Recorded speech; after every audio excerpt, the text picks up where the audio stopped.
Nice seeing Opie out and about last night. Yeah, I'm trying to get out there a little more. I did 2 things in a week. I did 2 things? Did Amy Schumer's premiere party. I mean, Amy Schumer's show. When does it start officially? Tomorrow night. Tomorrow night. I think she's going to do really well, man. Amy is going to do fine. Her show is really, really fucking funny. Yeah. And then last night, Roland texted me around 6:15 to remind me that I got tickets to Mike Tyson. You got tickets to Mike Tyson. And I, in my head, I thought it was Tuesday. So I'm planning for Tuesday, get a babysitter. Me and the wife will probably go or whatever. I'm like, what the fuck? And my wife was gone all day yesterday doing some shit. And I'm like, I don't think I'm going to be able to, make it in time. Long story short, though, she got home and ran up to the Beacon Theater to check out Mike Tyson's one-man show. Holy fuck, was it good, huh, Jim? It was unbelievable. You got to go, Ant. I know he's playing Westbury, I think. Sunday. This coming Sunday. Yeah. Tickets still available, so I highly recommend if you're close to Westbury Music Fair, whatever. Oh, certainly. What do they call it now? I don't know. It's some bank theater. It's the Westbury Music Fair. Westbury Music Fair. I would highly recommend you see this. He's a funny guy, man. Yeah, he's hilarious. He's fucking hilarious. And wasn't it great? He talked in like his own. Like, you don't feel like you're reading some politically correct or hearing some politically correct script. I mean, that's how this guy talks to people. He wasn't. The language was fucking brutal and funny and honest, and there was no mincing bullshit. No like trying to be nice when he didn't have to be nice. It was just honest. Yeah, real honest. I heard from what you were saying, he wasn't really fessing up to. I was telling Ann, like, he doesn't really want to fess up too much, though. He didn't rape Desiree Washington. Got an excuse for everything. Biting Evander Holyfield was not his problem. It was the refs not doing their job. Sal should do a fucking show then. He could get on and talk about how he doesn't do anything that he's responsible for. Robin Givens was the real problem. He wasn't the problem. I didn't know Robin Givens was going out with Brad Pitt. Yeah. I remember hearing that story many years ago. Yeah. Tyson and Robin Givens were sort of broken up, but they were still kind of fooling around with each other. And Tyson went to the house, waiting for Robin Givens, and coming up the long driveway in a car that he bought for her is Robin Givens with some blonde in the passenger seat. It turns out to be Brad Pitt. Could have been OJ right there. And then Brad Pitt pops out of the car, realizes it's Mike Tyson, and just how Tyson tells the story. It's terrific. Yeah, it's really funny, man. Really funny. I actually believe him about Desiree Washington now, though. I actually believe it when he talked about it. And I believed it when he talked about it in Tobac's story because of the way he was so fucking angry at her still. Because he said something like, there's a lot of shit I've done that I should have went to jail for, but this was not one of them. Right. There's something about the way he addresses her and the anger, especially in that Tobac thing when he was raw and fresh out of rehab. Like, I believe his fucking venom at Don King. And he talks about being a crook and a fucking criminal, and he talks about what happened with that fucking 12-year-old girl when he was 15 and how people did get it wrong, but he confesses to that. Right. And to drugs and fucking I thought he was pretty open about a lot of stuff, but the stuff that people got wrong he was really bothered by. Yeah, I wish he got into the Don King stuff a little more. Yeah. He would mention Don King throughout the show and just basically say, fuck you, Don King. That's as far as he would really go. But at one point, you learn that Mike Tyson had $400 million in the bank. And he doesn't have anywhere near that anymore. That's a lot of fucking cake. When he got out of jail. He doesn't have anything How do you close go to that. 400 million. Bad people around you. Wow, that's a lot of bad people. Well, he finally audited like Don King and Don King's people and stuff, trying to figure out where the fuck all his money was going. And Don King was charging him $8,000. Was it a day or a week? $8,000 a week for towels. For towels. Towels. Don King actually billed Mike Tyson $8,000 a week for towels. What a fucking cock. That's almost $100,000 for the year. It's more than that. $8,000 a week times 52 weeks, over $400,000 a year. What was I thinking? A month. You're probably thinking a month. You're thinking 96,000. Holy shit! Yeah, I was thinking a month. Yeah, that's holy fuck. Yeah. You're right. Well over 400,000. And he even repeated it for the balcony. He's like, people in the balcony, they're not feeling me down here. $8,000 a week for towels. Holy fuck! You're right. Yeah. Oh. I was thinking for a month. Yeah, holy shit. That's like 430,000 or something a fucking year in towels. But he tells a great story. I think he talked for an hour and 40 minutes, I want to say. I can't believe it was that long. And there was no intermission. You didn't need an intermission. Wow. I loved it. When it ended, I was kind of bummed because I was definitely ready to, hear some more stuff. Because, there's big chunks of his career that he just couldn't get into too much. Because he had so much shit that happened to this guy. And amazing. The Cuss stuff was fucking fascinating. His relationship with Cuss D'Amato, right? And there's at one point where he talks about breaking away from his friends, and how that one guy said, "No, don't." They were going to go out, and he said he was getting with Cuss, and he was going to go out and keep robbing people. And the one guy stopped him. Like he said, the guy was a 5%er, which was those hardcore black dudes doing, getting high, and he's like, just don't. And then don't do it. And that 5%er dude ended up dying. He got shot a week later. Yeah, a week after he was talking to Tyson. Whoops. But there's so many fucking near misses with Mike Tyson, and so many things that should have derailed him early on. And it's interesting that he fucking made it through, and he was great. I loved it.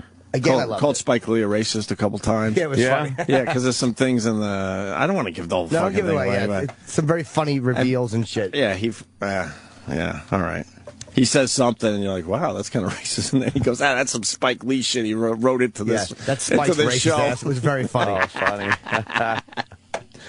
and I went back afterwards. You guys could have, too, but I know you were tired. I was tired. I needed to fucking sleep. And I got my... I had to get my... Mike was so fucking nice. He was Backstage. so fucking nice. And, I got a picture with him and Bobby Kelly. And, how to champ is. Gave me a hug. Well. But then I was like, fucking Jake LaMotta was right there. And I'm like, I took one with Bobby and Jake. I'm like, I gotta get Tyson and Jake. Like, can I do that? Oh, you must have been like, I gotta make this. Were you obsessing? Well, not really, because I didn't want to. I was like, we've interviewed him. Not really means yes, by the way. I don't listen to the not really anymore. He was obsessing. But I wasn't thinking how great that picture would right. I wasn't going to interfere with Mike talking to other people because I didn't want to monopolize his time. And the publicist took amazing care of us. And her, she was great to us. So I'm like, I didn't want to interfere. So I said to Mike at one point, he had a second by himself. I'm like, hey, Mike, can I get a shot with you and Jake? And he goes, yeah. And he actually, we had to walk over. So he walked me over. And you got balls. Mike made that happen. Right. That picture, because we had to walk over. They weren't just standing together. Right. For me to get the picture you got, those guys would have to be not even talking to each other, because then I would feel like I'm interrupting them. They would have to just be standing right next to each other. No, with enough space in between for you to jump in. Would you be able to go to Mike Tyson and go, can I get a picture with you and Jake LaMotta? No. Not even. No. It's not even a thought in my head to try to work that out. Well, they had stood together and were talking and taking pictures, but I didn't want to interrupt them. That's why I didn't get it when they were together. That's why you're Only better an than us at obsessed this shit. psychopath does that. But dude, look at that Mike, shot. you mind if we know. get a picture with Jake LaMotta and then Mike has to walk you over to Jake? Yeah. No, I would collapse before that happened. Look at that shot, though. Like, that's fucking It's a great picture. Tyson and the Raging Bull, man. I'm out of my mind for that shot. And everyone knew when Jake LaMotta entered the Beacon Theater, he's an old man with this big black Johnny Cash type cowboy hat. And he took his seat. I'm sure he blocked someone's view because he refused to take his hat off. Bill, George, Obama, could we get a picture with Jimmy over there? And could you guys come over here? And Right. No. Not a chance. He's 91, LaMotta. That's 91, He's huh? 90 fucking one. No kidding. And I went on YouTube and I got home, which is why I mentioned this moment, because I was just thinking about Jake and like how 91. he was like retired before Ali fought. Like before Ali became, yeah. And he fought Sugar Ray Robinson 6 times. And I was watching some footage, the final fight. Like, I think he only beat Ray once. But he knocked Ray down for a 9 count once. He knocked him through the ropes one time. Jesus. And Sugar Ray never got him down. So I was watching the stoppage of when Ray Robinson fucking was pummeling LaMotta. And how LaMotta almost went down and he didn't go down. I was like, he was a fucking tough son of a Hey, bitch. Ray. Hey, Ray, you never knocked me down, Ray. That's exactly what. You never knocked me down, Ray. In the real fight, you don't see him address him. I don't know if he does or not, but they show, like, LaMotta is. It's like the 13th round is beating. All swollen and bloody. You never knocked me down, Ray. Ray is fucking pummeling him. Why didn't he go down for these blows? What the fuck? Wow, that uppercut. He should have went down. This could be one of their 6 fights, but he was just a tough. All right. Is this the final fight, Sam? Do you know or no? The St. Valentine's Day Massacre. That might be their 5th fight, where I think that Robinson won a decision. I'm not sure, but he could take some massive punches. Yeah. Jesus. I hear Tyson might stop by and say hi. He's not officially booked, but he might stop by and say hi. We've had him on twice already. He's great. He's awesome. I just want to hug him. I just want to hug the guy. So ask him for a hug. I mean, I don't need it that bad. I'm just saying. Mike, he loved your show so much he wanted to hug you, but he was embarrassed. I'd hug Tyson in a second. He hugged me. I was like, a couple of friends just hugging. Dude, he was just great, man. It was so much fun. Yeah. It really was. And the Mitch Green story, oh my God. It went on for like 10, 15 minutes. You didn't mind. It was hilarious. But you realize how crazy Mitch Green is. Mm-hmm. Mitch Green's a scare. Like, there's one point where Mike said that Mitch used to rob and fucking strong arm all these drug dealers in the neighborhood. Mitch is 6'6", and they showed that video during the thing. Yeah, he was calling. Here, this is worth playing. This is Mitch in '86. Yeah, this is around the time he fought Tyson. It's a video taunting Tyson. Yeah. I want me some Michelle Sicily Tyson. He's a homo. Oh, baby. Something be on simulation. Dog, he ugly. Tyson ugly. He a homo. We want to say national. Michelle Sicily Tyson is a homo.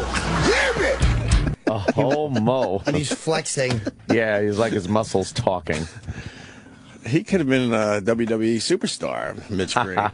He was fearless, too. Oh, yeah, he was. Fearless, because Tyson's just going through the story about just beating the shit out of that famous story at Dapper Dan's in Harlem, that street fight. And just Mitch wouldn't stay down. Like, what a tough, crazy fucking dude, man. Tyson has a lot of stories in him. I feel like somehow the show could continue with him just, throwing in new stories and stuff, right? Without a doubt. There'll be other things. Dude, you could see it again, and because there's a couple of things I didn't remember from the first one that might have been slightly different or tuned up a little bit. And you saw the show already. That's right. I forgot. I fucking loved it as much the second time. Nice. And he could do this again in a year and have throw in a couple little absolutely like Don King stories would be great. He talked about Buster and beating the shit out of him, and it was really good, man. You don't like Don King? No, he hates him. He fucking hates Don King. And took a stab at Puff Daddy. Oh yeah, yeah. It was friendly, though. Well, back in the day, Tyson had all the money and was throwing the parties. And he basically is hinting at to Puff. And I think he says Puff Daddy. He says, maybe it's time to return the favor. Let me party with some of your money now.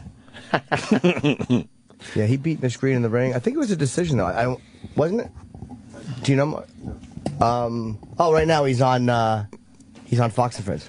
So he's across the street. Yeah, we might get him in here to say hi today. That'd be cool, especially since we saw the show yesterday. So for us locally, Westbury Music Fair, he'll be there Sunday, and I'm telling you, I highly recommend you get a ticket, especially if you know anything about Tyson and you're into boxing. It's great. Yeah, it's well worth it, and there's a lot of. I want to give away so much more because it would be so much fun to talk about. But just say go see it. And then, down the road, maybe we'll talk about it more. Yeah, because he's got a bunch. Go to MikeTysonTour.com. There's a bunch of West Coast dates and stuff. Did you ever used to get, were there ever rumors when you were growing up that gangs were coming during Halloween? Oh, yeah. They used to always tell us, the Bloods are supposed to be coming to New Rochelle this Halloween. New Rochelle. And be panicked. They always have those rumors that, if you see somebody flashes their high beams, or if you flash your high beams at somebody without their lights on, they turn around an initiation. and kill you. Yeah. Really? Did you hear about that? Yeah. They just wait for the one person that.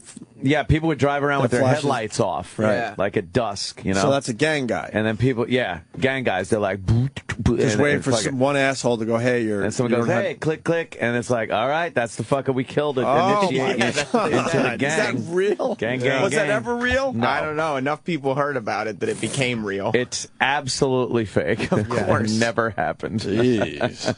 But like we all had to make sure we had no red in our Halloween costumes. That's gotten people killed in gang areas where you're wearing the wrong colors. But not in New Rochelle. Not in New Rochelle. No one. Unless the colors don't go together. Right. You know, right, yeah. unless they clash. The fashion police comes. Yes, the fashion gang. I haven't worn red in 20 years. Yeah, right? I still get scared to wear red. Yeah. Hell no. That blood color, yo. Yeah, there are people that have been killed just walking around. It's like, oh, he was wearing fucking, red. There have been people that have been killed for saying cuz. Really? Cuz is what you call the Crips call each other cuz. But everyone says that now. Yo, cuz. Yeah, but not back then. The Bloods say, what up, Blood? And then you say, what up, cuz? Well, I got like 20-something cousins. What am I supposed to do? Yeah. Going to the wrong hood, and you're like, walk hey, around saying cuz all the time. Yo, cuz, which way is north? I say You're partner. dead. Yeah, partner. That's okay. Hey, partner. That's neutral. Yeah? Yeah. That'll get your ass kicked. Partner? In Menace to Society. Ain't no partners here. Yeah, partner. Guy got fucked up. Yeah. Sam, I forgot to ask you what you thought of the Tyson one-man great. show. Sam went? Yeah, it was great. Well. I love he's just sitting there, he's talking about doing blow. Just like talking about how bad his drug problems were. Yeah. But, Up until like 2006? I think he said he's got like 4 years down. 2006, he had his cocaine bust. I was very candid. I thought there was a lot that he probably couldn't say because of legal stuff. Like, I'll bet so much of that Don King stuff is all sort of unknown legal that he would absolutely... I haven't sued for libel. I bet he had a lawyer look at it and go, can I get sued for this or this? I have a feeling he's still dealing with Don King. Yeah. Because I have a feeling he's got some real people around him right now going, all right, we're going to get some of this fucking money back. So we think you should just say, fuck Don King, and that's it for now. $8,000 a week for towels. Don fucking King. Maybe they were really good towels. It's hilarious how animated he is on stage, though. He's like booty dancing on stage at one point. It was very funny to see him be silly. Yeah, he was very silly. Yeah. Which is not what you kind of expect. Because I think that he had to learn to be silly. I don't think that his nature... I don't know about that. I don't agree. I think you think is like when he was young... I think he had to have this persona. And, he finally is just saying, fuck that, this is the real me. Like he always wanted to be silly. Yeah, I do get silly at times and whatnot. I think. Afraid of splitting his pants. Yeah. Yeah, you want to do a round... we're giving out too much shit. That's why I was... You want to give a roundhouse kick, but he had tight, white, leather pants on. I split my pants. That's what he said. I want to split and he my goes, pants. I don't want to split my pants. And then he did the roundhouse, which was extremely lame. Well, how was it? But then he makes a joke like, look, I know there's a few of you out there that have seen the show before. I kicked a lot higher last time, right? Just really funny, man. A couple of idiots were heckling him a little bit. Yeah. They just yell, we love you, Mike. And he just stopped and he was like, I'm trying to work up here. Let me work. Please, let me do this. Let me do this right now. Go into the crowd and fucking pummel one person. Yeah. Every show, he should just beat the shit out of somebody. Another guy, he was like, I like to do it by myself when I'm up here. I like to just, I like to do this on my own. I was amazed that people were yelling, but they weren't heckling only to be nasty, but they just wanted to say something. They wanted to have a moment where he heard them. Right. Yeah. They couldn't help themselves. Yeah. In a weird way, I don't blame them. You're looking at Mike Tyson, you're like, holy fuck, It's fucking Tyson. And every time he shadowboxed here and there, he does that. Yeah. The place just lost their mind. Really? Oh my god, yeah.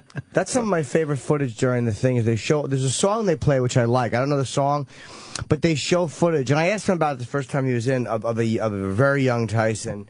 And I want to say Kevin Rooney was with him, and he's just in black and white, shadow boxing in the ring, and you see how fucking fast this guy was. It literally looks like they sped the footage up, which they didn't. Right. That's just how he punched. And I love UFC so much, and but you forget when a guy is a boxer like that good, how devastating. And they showed a picture of him, and it was a big screen. Basically, the show is Tyson talking about his life, and there's a huge screen behind him with pictures that he kind of plays off a little bit. And They showed a picture of him, and he turned and went, "Yeah, I'm 15 right there," and the place was completely in shock. You thought you were looking at like a 22-year-old man. He was 15, just completely ripped at 15 years old. That's crazy. Yeah. Yeah, Cuss really took care of him. Yep. Cuss D'Amato. He wasn't in his life that long, right? No. 4 or 5 years, maybe? No, no. Not even? Younger. No, more, because he been when he was 14. 13 or 14, he started taking him out and teaching him to fight. And when do you... Tyson was 20 when he won the championship. But how old was Tyson when Cuss died? I think it was right before. Can you check that? What year did Cuss D'Amato die? I want to say it was right before. I don't know how much. Right before the championship. So it's probably 5 or 6 that's years. 5 or 6 years, probably. Yeah. He died in 85. 85. Tyson would have been 19. Was it? Tyson was born in 66. Oh, you're right. So 19, maybe going, maybe heading toward 20 when Cuss died. It's like 5 years. Yeah. Well, 6 or 7 years. No. Is it 13? Well, yeah, 6 years. I'm going 4 or 5. I'm going 5 or 6. That means he would have met him at 13. That's what Jim said, 13 or 14. Oh, he met him at 14. When he was taking him out fighting, 13. He was 14, Tyson said. 14, just beating the shit out of everybody. At 14. And the Pigeons, too, when he was a kid. Right. He's always loved the Pigeons. Oh, yeah, he has pigeons, right? Yeah, he loves pigeons. Well, that set him down the road of fighting. Who likes pigeons? A lot of people like pigeons. Yeah, man, it's a weird... Yeah, I think people who have really weird social skills like pigeons. Like, for some reason... I don't mind pigeons. But that's where I just stop. But I think you could get a pigeon in your backyard next to your dinosaur. No, I don't want fucking birds. I don't want no birds. I had a bird that nested like right under the overhang, right, kind of by my back door. That's nice when that happens. No, it's not. You check on the little fella every morning and see if it's laying eggs. Really? Yeah, I like Here's that what stuff. happened. What happened? Here's what happened. What happened? It did lay eggs. Yeah. It laid eggs up on top of one of the little columns that hold up the overhang, and every time I walked out, it would dive bomb my head because it was defending its fucking shit. So it would come like fucking fluttering. And I'd be like, I got my hands over my head. I'm running around like a maniac in my own yard. In your own yard. Were you crying because the bird was picking on you? Yes. I was pissy-eyed. Leave me alone. So I had a bunch of tiles from the pool that were left over. Yeah. They're like 1-by-1 tiles. So I just took them and I threw them up on top of the nest and just covered the nest in these tiles. Jesus, Ed. What an asshole. Fuck that. What was I supposed to do? Relocate it? What am I, Greenpeace? Get the fuck out of my yard. Probably could have called someone for that. No. So the thing kept flying over my head for like the next 2 days or so. Then I didn't see the bird anymore. Guess it realized I had killed its little babies and it could leave now. But a bird probably, by the time it crossed into the next yard, forgot all about it. Yeah, they don't care. I don't know. It's like they're crying. Peep, peep, peep, peep, peep, peep, peep, peep, peep, peep, peep. They don't call them bird brains for nothing. Yeah, bird brain. A little bird brain. So they flew over the fence. They had no recollection that they were didn't even think about expecting an expecting parent. Now, if they had hatched and been like going, cheep, cheep, cheep, then I couldn't have done anything. Oh, that would have been rough. That's crazy. But when they're just eggs, that's serial killer shit. I don't give a shit. Yeah. Then I covered them up with them tiles, and fucking that was it. Bye-bye, birdie. Tyson said he loved, the only thing he loved more than stealing was his pigeons. He's robbing people and taking care of pigeons. God. He was arrested 28 times. How is he arrested 28 times and not in jail? By the time he was 13 or something 12 like that? 13. Well, in that neighborhood, man, that's probably very common. You probably have to do so many more horrible things to really stay in jail. And that's how you keep it common. 28. That's how you keep it a commonplace thing in that neighborhood. Oh, boy. Unbelievable. Well, he knew if he wanted anything, he wasn't going to get it, so he had to take it. Right. Yeah, And so he did. maybe you can't have everything, and you work toward things and finally get them. I don't know. When you're Mike Tyson, Can't you just enjoy the story? No, I can't. I can't. He beat incredible odds. There's a cultural aspect to it that I fucking despise. Socio ramifications of it all. Exactly. Well, good for him. He did transcend to rape. Yeah, he should have been. He didn't rape. He should have been dead. I mean, growing up in that fucking world, man, that's a brutal place. Fucking. Yeah. Yeah. Everyone's got a pistol, and you know, if you say the wrong thing to the wrong guy, you get shot. Like, it's just an awful place. He showed a picture of where he grew up in Brownsville. That was really funny. Yeah. How much nicer it is now that white people moved in. And, yeah. Yeah. He goes, look, you think this, we got this footage from years ago. Spike Lee went out like 2 weeks ago to get this footage. And then explained all the shit that's missing from this really nice picture. I'm telling you, man, really funny show. Westbury Music Fair for the New Yorkers or Long Island. Yeah, you should see it. people. I think you'd enjoy it. It's very, Sunday. Yeah, then we can talk about it more next Monday. Man. I would almost go again. It's amazing. It's Tyson is up on stage and he's telling these stories that are so candid and everything. It's just you feel familiar with him, right? Like even though you're watching him on stage, you're like, yeah, Mike's telling me stories. Isn't that odd that he's like, after everything he's gone through and done, and the insanity that he would put out there, people just want to like him. Yeah. Like there are other people you like, they just go away because people don't want to like him, you know?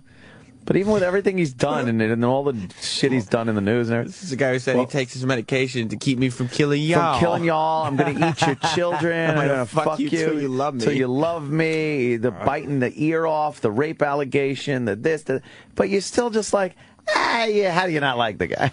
Well, he does explain at one point he was the #1 hated man in America. Yeah? He said, I didn't mind being in the top 10, but there was a point where he was #1. After biting the ear, I think. Yeah, and he turned everybody around. He's a charismatic guy. What started the turnaround, you think? Hangover? That was a part of it. You know what? I was before that, but that was part of it. I think it was like, well, he did the Tallback? James Toback. James Toback film before that, right? But I think it was also... I think that started turning people around. I agree. His legend just started growing. Like, he wasn't doing as much active stuff, so people just weren't so occupied with what's going on right now, and more like Mike Tyson is this larger-than-life dude that says ridiculous shit. It became like, oh, my God, this is hilarious.